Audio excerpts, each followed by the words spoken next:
नमस्कार प्रेक्षकांनो, आजच्या एपिसोडमध्ये इथे आता काव्याला खूपच जास्त पश्चाताप होतो की ती आपल्या बहिणीबरोबर किती वाईट वागली।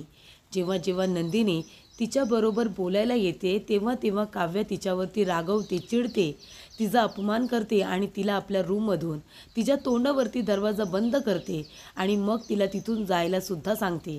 तर अशा रीतीने आता काव्य नंदिनीबरोबर वागल्यानंतर काव्याला आता कळलंय की नंदिनीची तब्येत खूपच जास्त बिघडली, तिच्यावरती हल्ला झालाय। ही गोष्ट जेव्हा तिला कळते तेव्हा तिला पश्चाताप होतो की आपण आपल्या बहिणीवरती एवढं रागवलो, ती इतकी चांगली असताना आणि आता तिच्यावरती हल्ला झालाय। तिला जर काही झालं तर ती स्वतःला कधीच माफ करू शकणार नाही। तेव्हा इथे काव्या रडत असते आणि म्हणत असते, किती वाईट आहेस ग काव्या, तू बहीण म्हणून आज तू फेल झालीस, फेल।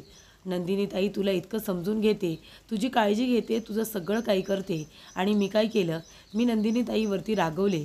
तेव्हा काव्या म्हणत असते, खरंच बहीण म्हणून तू खूपच जास्त वाईट आहेस काव्या। तेव्हा मानिनी येते आणि म्हणत असते, काय गं काय झालं काव्या? तेव्हा काव्या म्हणत असते, आई तुम्ही बघा ना आपली नंदिनी ताई घरी आली ना की कान पकडून मी तिच्यासमोर उभी राहणार आहे आणि तिची माफी मागणार आहे। मी पुन्हा तिच्याशी कधीच भांडणार नाही, कधीच तिला उलटं बोलणार नाही, तिच्याशी उद्धटपणे वागणार नाही। मी खरं सांगते आई, मी प्रॉमिस करते। तेव्हा मानिनी म्हणते, बरं बरं ठीक आहे, आपली नंदिनी खूपच जास्त चांगली आहे, तुला माहिती आहे ना, खूप गुणी मुलगी आहे ती, तिला कधीच कुणाचं दुःख बघवत नाही, ती तुला नक्की माफ करेल, तू तिची माफी मागणार आहेस ना, ती तुला माफ करेल अगं।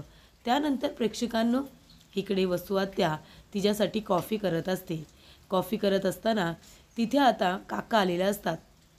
तेव्हा तिथे आता मुकुंद काका आल्यानंतर ते म्हणत असतात की एक काम करा, फक्त वसुताई तुम्हाला माझं एक काम करायचं आहे, मला जर एक कोडं इथे सुटत नाही आहे, फक्त इथे 4 शब्द तुम्हाला सांगायचे आहेत।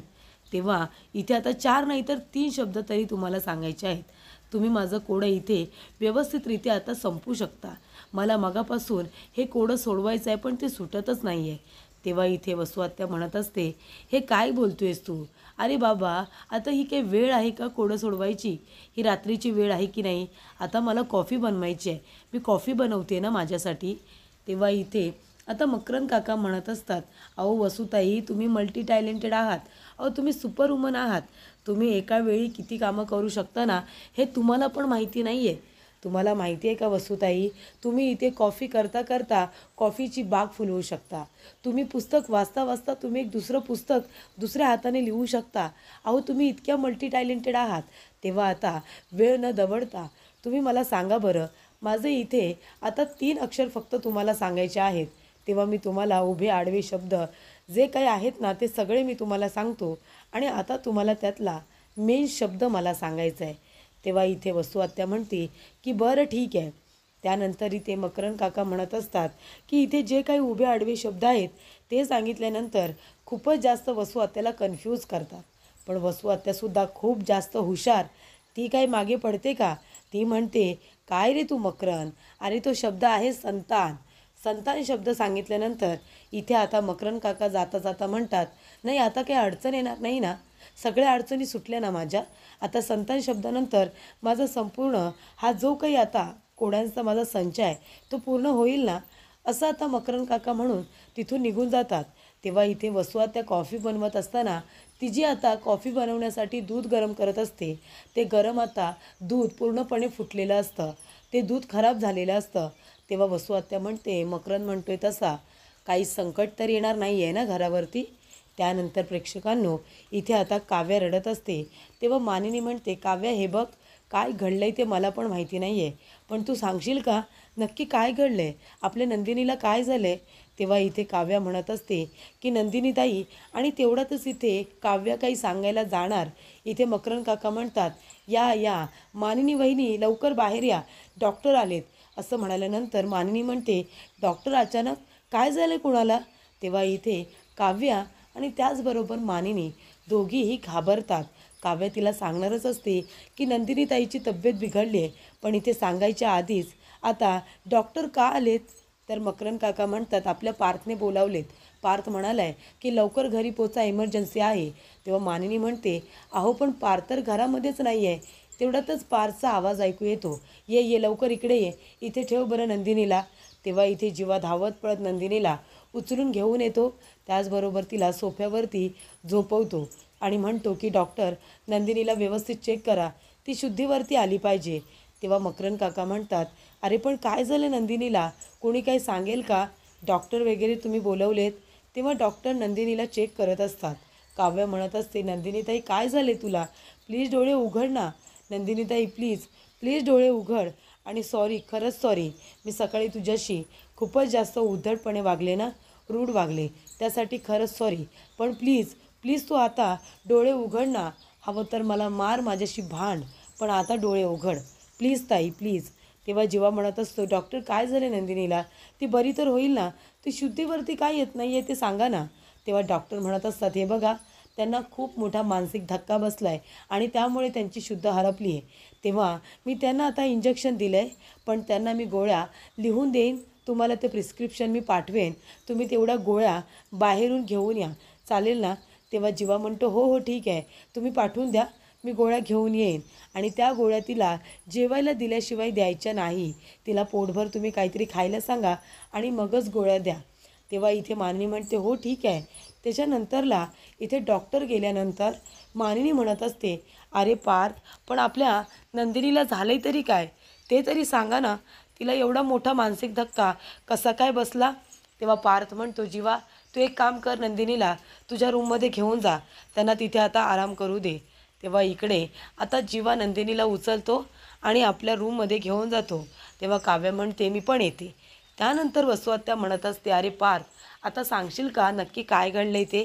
तेव्हा पार्थ म्हणतो की नंदिनीवरती हल्ला झाला आहे, नंदिनीला त्यांच्याच कामामधल्या एका व्यक्तीने मारण्याचा प्रयत्न केला आहे, असं म्हणाल्यानंतर इथे आता खूपच मोठा मानिनीला धक्का बसतो आणि वसुआत्या म्हणते, काय, अरे पण कोण आहे तो माणूस आणि असा कसा एखाद्या व्यक्तीचा तो जीव घेऊ शकतो, आणि तो पण नंदिनीचा जीव का घेत असेल तो, आणि तो कोण होता कोण. तेव्हा मानिनी म्हणते, हो ना, असा कोण आहे तो माणूस जो आपल्या नंदिनीच्या जीवावरती उठला आहे. तेव्हा इथे आता मानिनी म्हणत असते, नंदिनी ठीक तर आहे ना, तिला जास्त काही झालेलं नाही आहे ना. तेव्हा इथे पार्थ म्हणतो की त्याने फक्त हल्ला केलेला नाही आहे, तर त्याने त्यांना पूर्णपणे इथे ठार मारण्याची सुद्धा व्यवस्था केली होती. त्यानंतर प्रेक्षकांनो इकडे काव्य म्हणत असते, ताई अगं डोळे उघड ना ताई, आणि सॉरी, खरंच सॉरी, सकाळी मी तुझ्याशी खूप चुकीची वागले ना, तुझ्या तोंडावरती दरवाजा बंद केला नाही नाही ते बोलले, खरंच ताई सॉरी, मी खूप उद्धटवाणी वागले तुझ्याबरोबर. त्यानंतरला ती म्हणते की ताई यापुढे मी कधीच तुझ्याबरोबर इथे चुकीची वागणार नाही, तुला उलटं बोलणार नाही, तुझ्या तोंडावरती दरवाजा बंद करणार नाही, आणि तू मला मार ओरड काहीही कर, मी काहीसुद्धा बोलणार नाही आहे. तेव्हा इथे जीवालासुद्धा आठवतं, जीवासुद्धा सकाळी नंदिनीवरती खूपच रागवलेला असतो, चिडलेला असतो. तो तिला अक्षरशः हे सुद्धा म्हणतो की का फोन करतेस, तुम्हाला मेली तर नाही आहेस ना. तेव्हा ती म्हणते, नाही नाही मेली आहे, आणि हे बघा मी आता मेले तरी चालेल, पण मी तुम्हाला कधीच फोन करणार नाही. आणि त्याच्या आधी स्मृतीवरूनसुद्धा तो तिला वाटेल तसं बोललेला असतो, तिची काहीही चूक नसताना. तेव्हा इथे दोघेही आता रिग्रेट करत असतात, दोघांनाही वाटत असतं की आपण खूप मोठी चूक केलेली आहे, त्यांना आपल्या चुकीची इथे जाणीव झालेली असते. तेव्हा काव्य म्हणत असते, ताई तुला माहिती आहे का, आपण लहान असताना आपण वरती गच्चीवरती खेळत होतो आणि खाली उतरत असताना तुझा पाय सटकला आणि तू डोक्यावरती पडलीस, 7 टाके पडले होते तुला, आणि तेव्हा तू बेशुद्ध होतीस, तू शुद्धीवरती काही आली नव्हतीस. तेव्हासुद्धा अशीच मी तुझ्या उशाशी बसून होते, आणि तेव्हा मी सारखी देवाला म्हणायचे की माझ्या नंदिनी ताईला बरं कर. मी तुला म्हणायचे, ताई डोळे उघड. तेव्हा मी देवाला हात जोडून म्हणाले होते की देवा माझ्या नंदिनी ताईला बरं कर. तेव्हा मला जिलेबी खूप आवडायची, आपल्या सगळ्यांनाच जिलेबी खूप आवडायची, फेवरेट होती ना आपली. तेव्हा मी देवाला म्हणाले होते की माझ्या नंदिनी ताईला बरं कर, मी जिलेबी खाणं बंद करेन. आणि तेव्हापासून मी अजिबात जिलेबी खाल्लेली नाही आहे ताई, कारण का तुला बरं वाटावं म्हणून. आता मी तुला उद्धट बोललेही असेन, पण ताई तुला माहिती आहे ना तुझ्या काव्याचं तुझ्यावरती किती प्रेम आहे ते. तेव्हा प्लीज ताई प्लीज आता सगळं काही विसरून जा, आणि प्लीज आता डोळे उघड, प्लीज अशी नको राहूस, मला सहन होत नाही आहे. तुला काही झालं ना ताई तर मी तुला कधीच माफ नाही करणार गं, ताई बास ना गं, आता डोळे उघड ना गं, असं काव्य म्हणत असते. जणू काही तिच्याजवळ हट्टच करत असते ती आता. म्हणजे जरा बोलताना या गोष्टीचं भान ठेवलं असतं तर जास्तीत जास्त बरं झालं असतं, पण नाही. त्यावेळेला तोंडातून जे आलं ते बोलून मोकळे झाले दोघेही. आणि आता जेव्हा इथे नंदिनी एका अशा टप्प्यावरती उभी आहे की जिथे ती शुद्धीवरती येते की नाही ही गोष्ट आता उभी राहिलेली असते, तेव्हाच इथे प्रेक्षकांनो आता नंदिनीला इथे दोघेही शुद्धीवरती आणण्याचा प्रयत्न करतायत. त्यानंतर इथे काव्य आता बोलून बोलून इथे नंदिनीच्या कानावरती तिचे शब्द जणू काही पडत असतात आणि त्यामुळे ती इथे आता हळूहळू डोळे उघडत असते, आपला हात हलवत असते. तेव्हा काव्य म्हणते, जीवा. नंदिनीताईने तिचा हात हलवला आणि त्यानंतरला नंदिनी पूर्णपणे डोळे उघडते आणि काव्य आणि जीवा दोघांनाही बघते. तेव्हा काव्य म्हणते, जीवा बघ, नंदिनीताईने डोळे उघडले. तेव्हा जीवालासुद्धा खूपच जास्त आनंद होतो की इथे आता फायनली नंदिनी शुद्धीवरती आली आहे असं त्याला वाटतं. त्यानंतर प्रेक्षकांनो इथे मानिनी म्हणत असते, अरे पण कोण होता तो माणूस ज्याने आपल्या नंदिनीवरती एवढा मोठा जीव घेणा हल्ला केला. तेव्हा पार्थ म्हणतो, तो दुसरा तिसरा कोणी नाही आई, तिच्याच ऑफिसमध्ये काम करणारा तो दीपक. हा दीपक तोच आहे ज्याने आपल्या नंदिनीला लग्नातून किडनॅप केलं होतं. लग्नातून किडनॅप करून तो तिला आता आश्रमामध्ये मारण्याचा सुद्धा प्रयत्न करत होता, आनंद निवासमध्ये. त्यानंतरला मानिनी म्हणते, अरे पण हे सगळं घडलं कसं, तुम्हाला कळलं कसं. तेव्हा घडलेला सगळा प्रकार आता पार्थ या सगळ्यांना सांगत असतो. हल्ला कोणी केला तर लग्नातून नंदिनीला पळून नेणारा दीपक, त्यानेच आता तिच्यावरती हल्ला केलेला आहे. तेव्हा जीवा आणि मी आम्ही दोघेजणं आनंद निवासमध्ये पोचलो आणि लवकरात लवकर इथे नंदिनीला घरी घेऊन आलो, तिचा जीव वाचवण्याचा प्रयत्न केला. असं इथे पार्थ आता सगळ्याच गोष्टी मानिनीला आणि त्याचबरोबर मकरंद काका आणि वसुआत्या सगळ्यांना सांगत असतो. पार्थ म्हणत असतो की मी ना सोडणार नाही आहे त्या दीपकला चांगला धडा शिकवणार.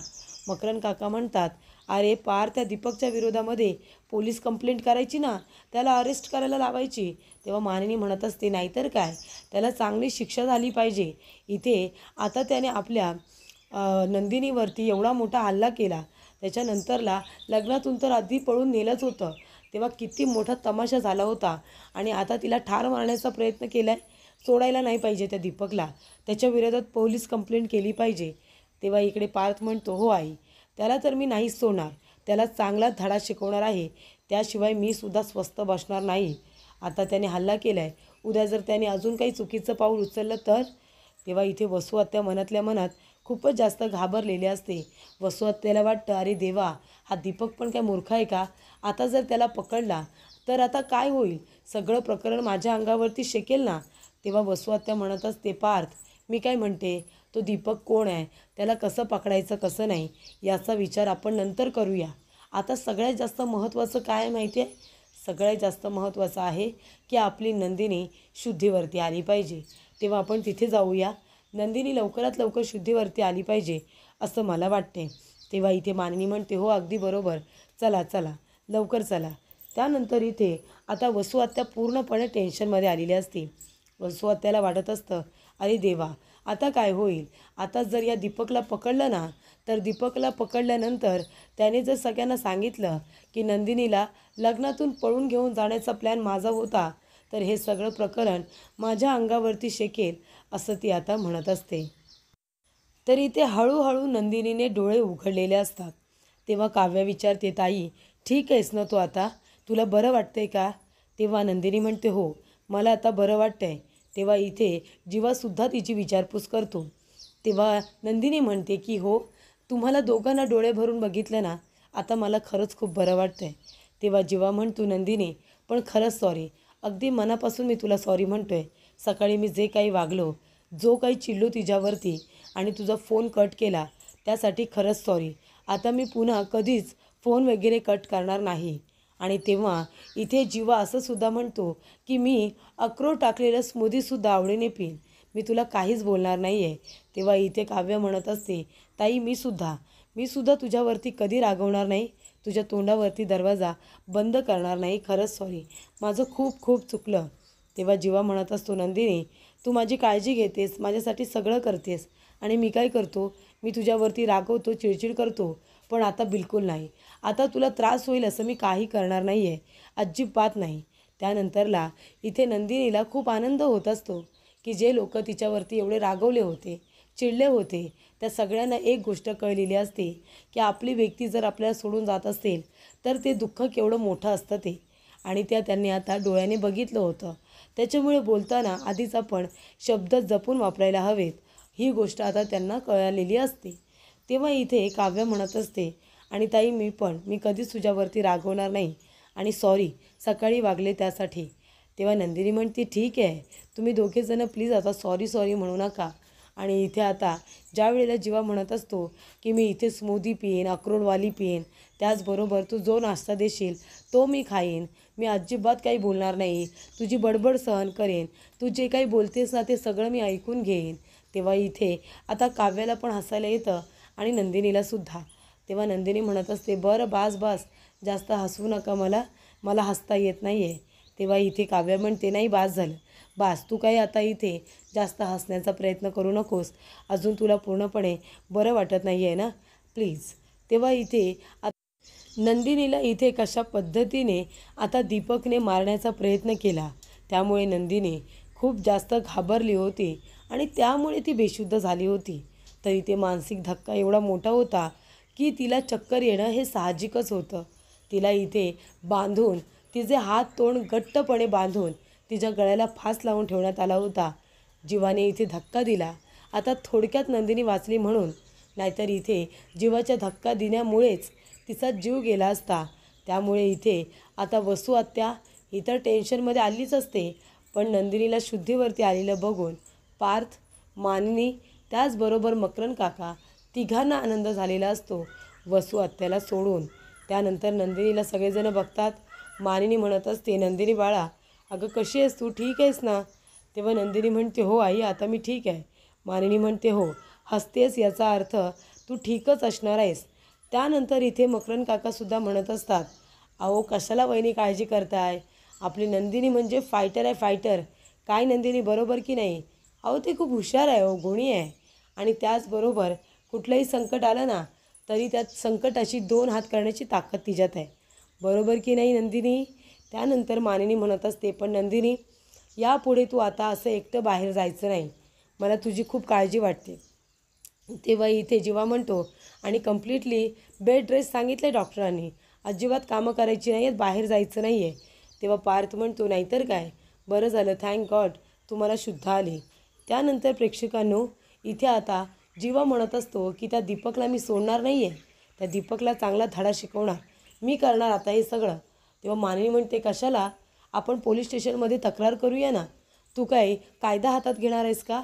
तेव्हा जीवा म्हणतो, नाही आई, कायदा हातात नाही घ्यायचा आहे मला, पण तो दीपक आत्तापर्यंत इथे नंदिनीला त्याने जो काही त्रास दिला आहे ना, तेव्हा मी तो त्रास बघितला आहे. आधी लग्न मंडपातून तो नंदिनीला इथे किडनॅप करून घेऊन गेला होता, त्याच्यानंतरला त्याने आत्ता तर काय जीव घेण्याचाच प्रयत्न केला आहे.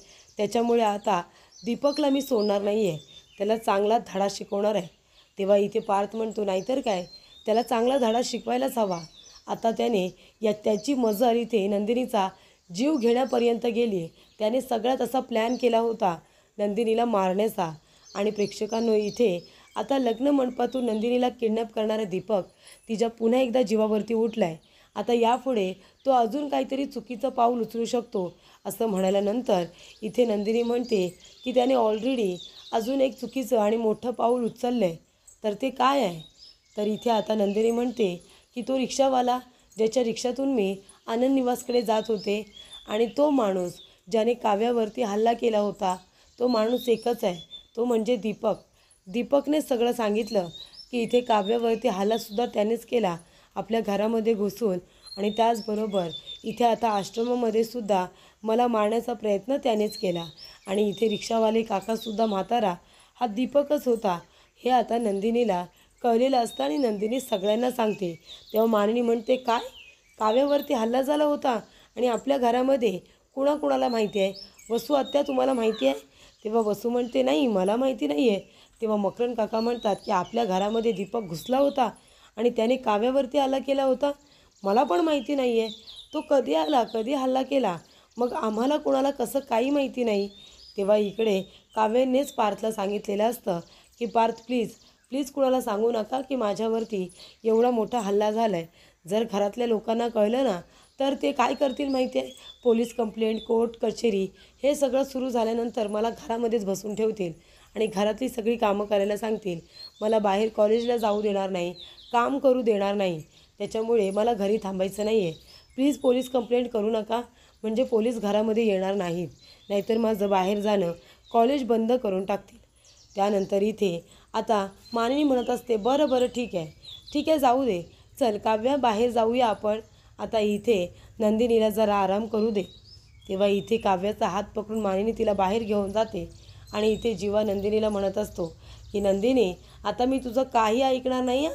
आता तुला जास्तीत जास्त आराम करायचा आहे आणि तुला इथे स्वतःची काळजी घ्यायची आहे. तर इथे मानिनी म्हणत असते, काव्या कधी झाला होता तुझ्यावरती हल्ला? अगं सांग ना, त्या माणसाने तुला कसा मारण्याचा प्रयत्न केला? कधी घुसला होता तो आपल्या घरामध्ये?